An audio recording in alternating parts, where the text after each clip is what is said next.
Hello guys, അപ്പോൾ നമുക്കിന്നൊരു video ഉണ്ട് കേട്ടോ. വീഡിയോ കുക്കിംഗ് വീഡിയോ ആണോ എന്ന് ചോദിച്ചാൽ അതെ, അല്ലേന്ന് ചോദിച്ചാൽ അല്ല. കാരണം നമ്മളിതിൽ ഗ്യാസൊന്നും കത്തിക്കുന്നില്ല കേട്ടോ.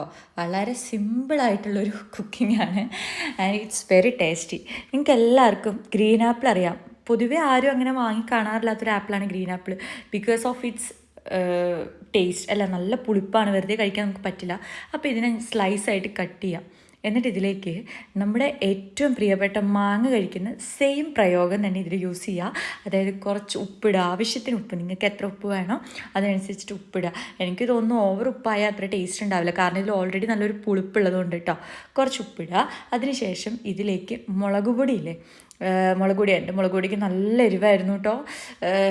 നിങ്ങൾ ഇത്രയൊന്നും ഇടാൻ, അതായത് എരിവുള്ള മുളക് പൊടിയാണെങ്കിൽ വളരെ പിഞ്ചിട്ടാൽ മതി.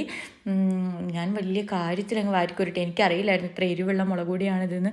ഇതൊക്കെ അമ്മ നേരത്തെ പറയണ്ട എന്നോട്, അമ്മ ഇതൊന്നും എന്നോട് പറഞ്ഞിട്ടുണ്ടായിരുന്നില്ല. സോ ഞാനിതൊരു അര സ്പൂണോളം മുളക് പൊടി ഇട്ടു. നല്ല എരിവായിരുന്നു കേട്ടോ. നന്നായിട്ട് മിക്സ് ചെയ്യാം. വേണമെങ്കിൽ ഇതിലേക്ക് വളരെ കുറച്ചൊരു 1-2-3 ഡ്രോപ്സ് എണ്ണ ആഡ് ചെയ്യാം, വെളിച്ചെണ്ണ ആഡ് ചെയ്യാം, കുറച്ചും കൂടെ ടേസ്റ്റ് ഉണ്ടാവും. ഇത്ര ആഡ് ചെയ്തിട്ട് ഇതൊന്ന് കഴിച്ചു നോക്കണം. വാ, പൊള്ളിയായിരിക്കും, അടിപൊളി സാധനമാണ്. നമ്മുടെ മാങ്ങയേക്കാളും ടേസ്റ്റാണെന്ന് വേണമെങ്കിൽ പറയാം.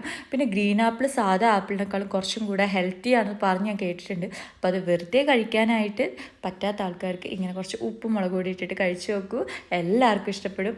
അപ്പോൾ ഓക്കെ, ബൈ.